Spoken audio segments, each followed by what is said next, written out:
finalement avec notre vidéo FAQ qu'on avait envie de faire puisqu'on a dépassé le cap des 10 000 abonnés sur notre chaîne YouTube. Merci énormément d'être là, merci de nous suivre, de regarder nos vidéos, de commenter, de mettre des pouces en l'air. On apprécie énormément. Donc là, pour la vidéo d'aujourd'hui, on vous avait demandé de nous poser des questions et mon Dieu qu'on a reçu des questions. En fait, au départ, on voulait vraiment là, répondre question par question à tout le monde.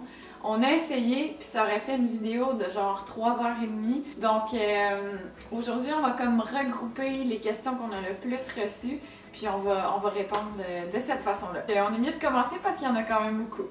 Alors tout d'abord, il y en a qui ont posé des questions auxquelles on répond déjà dans d'autres vidéos. Donc tout ce qui concernait quel a été le point tournant vers le minimalisme, vers un mode de vie plus écologique.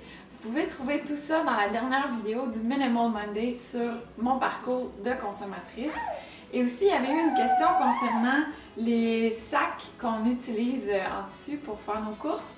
Et ça, ben, le lien est dans la description de la vidéo de notre cuisine zéro déchet. Ensuite, il y en a beaucoup que c'était déjà prévu qu'on fasse une vidéo sur le sujet. Toutes celles qui ont posé des questions sur comment aborder le minimalisme et le zéro déchet avec sa famille, son entourage, comment leur expliquer notre démarche, comment les convaincre de respecter notre démarche, on va faire une vidéo là-dessus. Tout ce qui concerne les bébés et le minimalisme, le zéro déchet, les couches lavables, ce genre de trucs, on va faire une vidéo là-dessus également. Aussi les produits qu'on utilise avec Clara, notre petite routine avec elle, on va tout vous montrer ça. Qu'est-ce qu'on avait eu d'autre? Tout ce qui concerne nos inspirations, donc des comptes Instagram, des chaînes YouTube, des livres, des podcasts, qui nous inspirent au quotidien, que ce soit avec la parentalité, le minimalisme, le zéro déchet, le slow living, tout ça. On va vous mettre ça dans une vidéo aussi. Ou acheter tout ce qui concerne là, des questions un peu plus précises sur les cristaux, les tarots et ce genre de trucs. Ça également, on va faire plus de vidéos sur le sujet. Et finalement, ce qui concerne l'hygiène féminine et le zéro déchet, tu sais, moyens de contraception, tout ce qui touche les règles et compagnie, je vais faire une vidéo sur le sujet là, qui sera... une belle vidéo de filles. Maintenant, les questions. Alors, je les ai divisées un petit peu par thème. Donc, il y en avait quelques-unes concernant plus notre vie professionnelle comme telle. On m'a demandé quel était mon parcours professionnel. Qu'est-ce qu'on fait dans la vie? Est-ce qu'on vit réellement du blog et de YouTube? Qu'est-ce que Stan fait comme métier? En fait, moi, j'ai un bac en communication, rédaction et multimédia de l'Université de Sherbrooke. À la sortie de mon bac, j'ai été journaliste sportive dans un grand quotidien ici au Québec. J'ai adoré ce travail-là. Concours de circonstances, je suis sortie du milieu et je n'ai jamais été capable d'y re-rentrer. Donc, entre-temps, j'ai démarré à mon compte au départ en communication. J'aimais pas ça plus que ça, donc j'ai décidé de faire le saut pour me consacrer à mon blog à temps plein. Et ça fait maintenant 3 ans que c'est réellement mon travail à temps plein. Autant le blog que ben là maintenant il y a YouTube qui s'est ajouté. Je pourrais vous en reparler plus en détail là, si ça vous intéresse, mais j'ai eu plusieurs entreprises. J'en ai vendu une. Là, je suis en train de fusionner celle qu'il me reste pour en avoir une seule. Donc, mais en gros, c'est vraiment le blog et ses activités connexes qui sont mon emploi à temps plein. Ensuite, Stan a vraiment une formation de designer graphique. Donc, c'est ça son métier. Il est également, là, il commence sa formation pour être prof de surf. Donc, au quotidien, on travaille énormément ensemble. Stan s'occupe de tout ce qui est... Ouais. Tout ce qui est visuel, photographie, direction artistique, c'est lui qui filme toutes les vidéos, qui fait le montage. Donc tout ce qui touche vraiment à l'image, c'est Stan qui s'en occupe et il a un talent vraiment incroyable pour ça. Moi, je suis plutôt du côté rédaction, faire le pont avec des compagnies, avec des entreprises, gestion de projet. Bon. Quelqu'un me demandait est-ce qu'on a trouvé des métiers en accord avec notre mode de vie? Ben tout à fait. En fait, on a créé notre propre métier pour qu'il s'agence à 100% avec notre mode de vie Donc ça, c'est très cool. Et il y a quelqu'un aussi qui soulignait comment on fait pour faire des revenus avec le blog, la chaîne YouTube, alors qu'on fait très attention à la façon dont on consomme. Donc on fait peu de partenariats avec des marques et des entreprises. Et tout à fait, c'était une excellente question. On fait vraiment attention aux marques avec qui on accepte de collaborer. On dit très souvent non. On dit oui quand c'est vraiment là, aligné avec nos valeurs, notre mode de vie. C'est vraiment pas de ça que proviennent la plupart de nos revenus. En fait, il faut être créatif dans la vie, donc on a trouvé plein d'autres façons de tirer des revenus avec le blog et toutes ces activités. Donc, on a écrit 2 livres qui vont sortir au printemps 2018. Moi, j'organise des événements, j'anime des retraites, je fais du coaching avec des femmes. On a créé des outils d'organisation imprimables qu'on vend sur le site. Donc, voilà, il y a plein d'autres façons de faire de l'argent. Ensuite, pour le minimalisme, on a eu beaucoup de questions là-dessus. Il y en a beaucoup qui concernaient, en fait, le fait de faire cette démarche-là en tant que couple. Je sais pas si mon amoureux veut venir me rejoindre. Fait que Stan, c'est quoi ton parcours de minimaliste, toi? Alors, en fait, depuis tout petit, j'ai jamais eu besoin d'être entouré de beaucoup de choses. Mais donc j'étais un peu minimaliste en savoir parce que je connaissais pas l'étiquette minimaliste, on va dire. Quand Josiane a découvert ça et qu'elle a tendu vers ça, c'est quelque chose qui m'a beaucoup plu évidemment, donc je l'encourage à 100% dans cette voie-là, et puis on vit ça ensemble, là, ça se passe plutôt très bien. Voilà. Ouais, parce que ce que vous devez savoir, il y en a beaucoup qui supposaient que c'était moi qui voulais ça énormément et que ça n'a pas été facile de convaincre Stan, mais pas du tout. Le Stan, c'est le minimaliste du couple, encore plus que moi, donc c'est souvent lui qui me ramène vers le droit chemin. Surtout sur les vêtements pour bébé, on va dire. C'est un peu la zone où il y a du travail à faire pour Josiane, mais sinon, pas tant que ça, là, vraiment. Puis, qu'est-ce que t'aimes en particulier du minimalisme? Qu'est-ce que ça t'apporte? Non. Non? Merci mon amour! De rien, bye! Bye!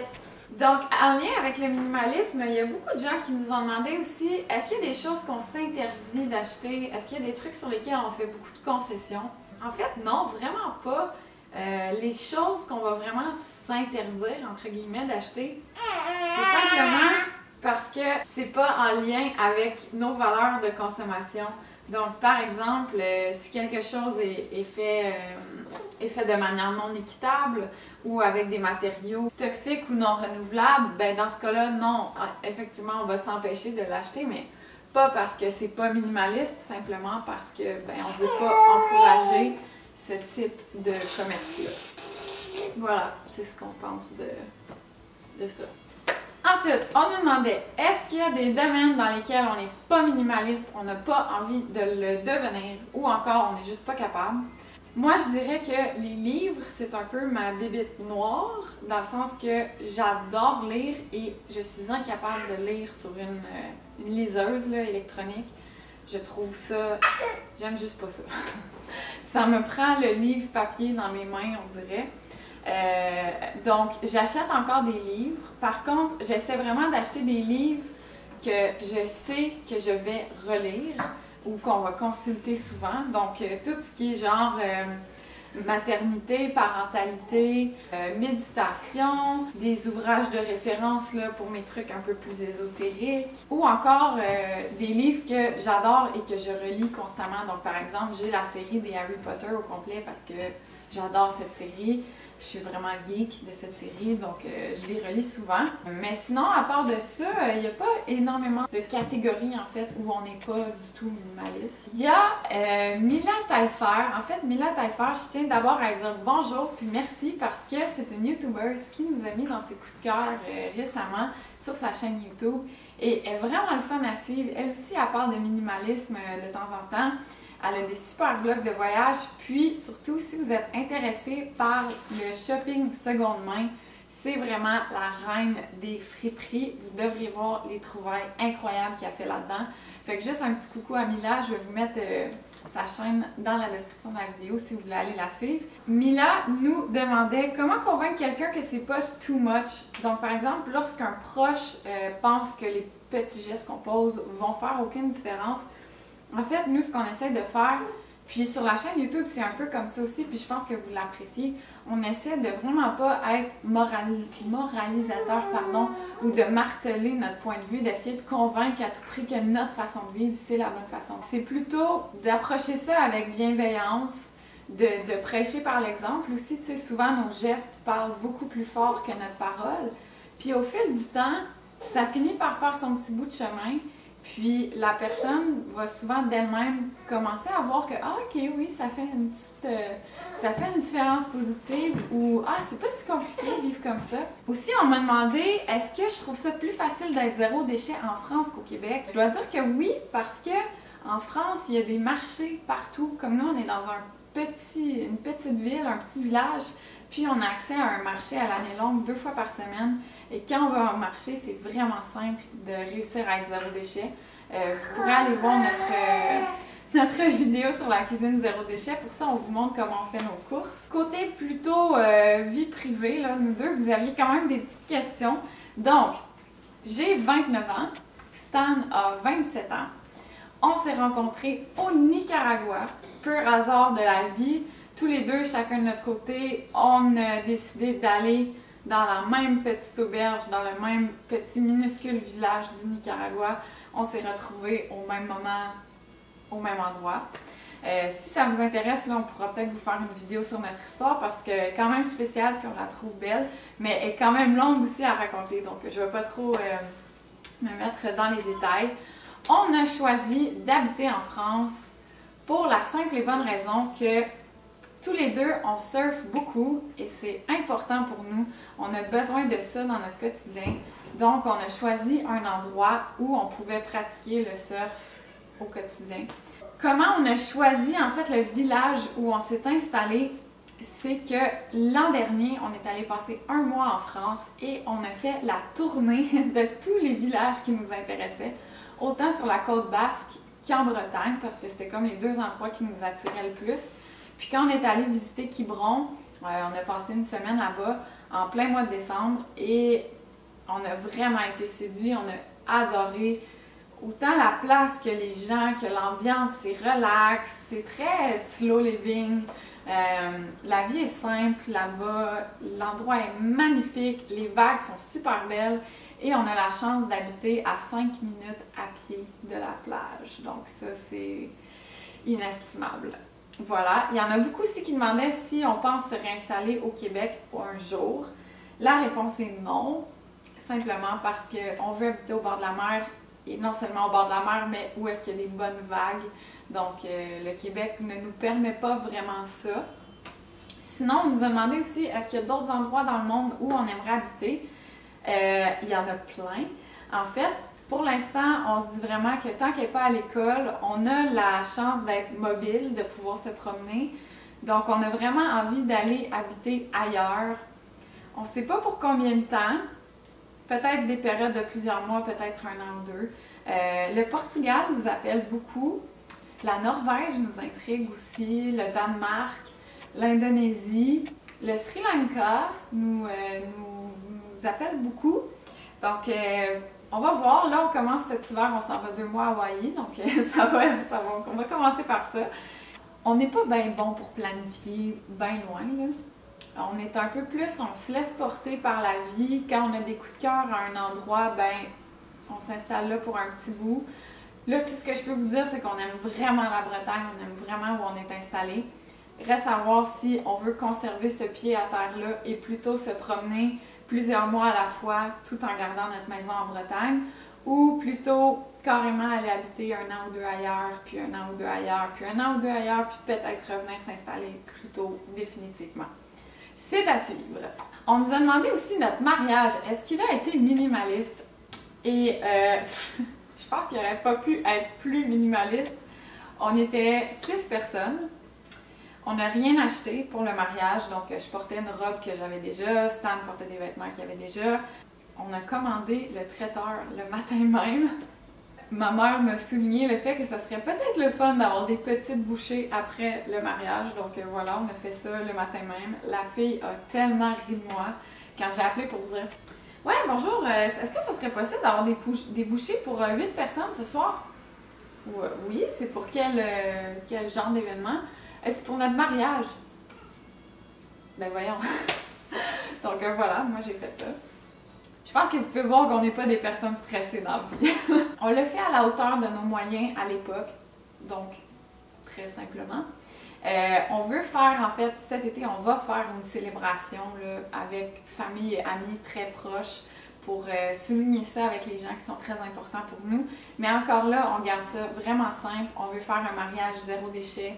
Ça va être tout petit, là, on va être moins de 50 personnes. Donc, je pense qu'on pourra peut-être vous faire des vidéos là-dessus si ça vous intéresse. À part de ça... Ah oui, il y en a beaucoup qui demandent est-ce qu'on veut d'autres enfants? La réponse est oui. Par contre, on sait vraiment pas quand.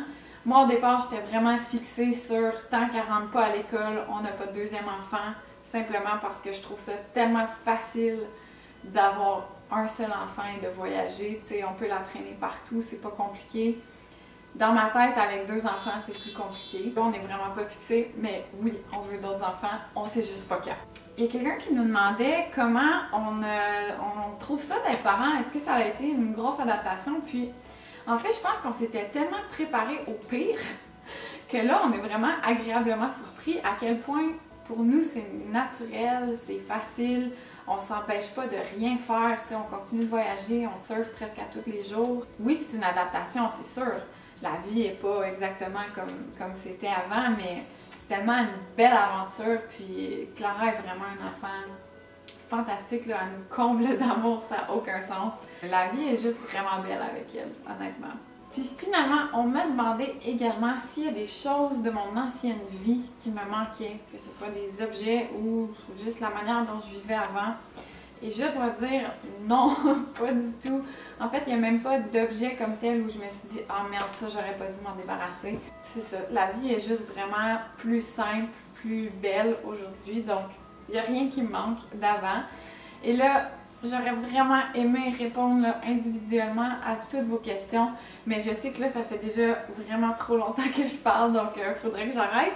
Merci d'avoir pris le temps d'envoyer vos questions. Je vais aller vous répondre au moins sur Instagram là, dans les prochains jours. Puis, ben merci d'être là, merci de nous suivre. Un petit coucou aussi à Alexandra Larouche qui nous avait mis dans ses coups de cœur il n'y a pas si longtemps. D'ailleurs, c'est peut-être grâce à elle que vous êtes maintenant sur notre chaîne. Donc, Alexandra, merci. Ça m'a tellement touchée que tu me mettes dans tes coups de cœur. Là. On était à l'aéroport quand on a vu ça, puis je capotais parce qu'Alexandra, en fait, c'est une YouTubeuse vraiment authentique, vraiment simple, que je suis depuis super longtemps. Si vous la suivez pas, allez la voir. Vraiment le fun de regarder les vidéos qu'elle fait. C'est juste, c'est ça, c'est beau, c'est simple, c'est vrai, c'est le fun à écouter. Donc, merci Alexandra. Maintenant, j'arrête de parler. Donc, merci d'avoir écouté. Si vous avez toffé jusqu'à la fin, bravo! On vous reviendra peut-être plus tard avec un autre FAQ du même genre. Si vous avez d'autres questions, mettez-les dans les commentaires. On prendra le temps d'aller y répondre. Puis sinon, ben, on se retrouve lundi pour une autre vidéo de notre série Minimal Monday. Abonnez-vous si ce n'est pas déjà fait. Comme ça, vous ne manquerez rien. Merci d'avoir été là. À bientôt!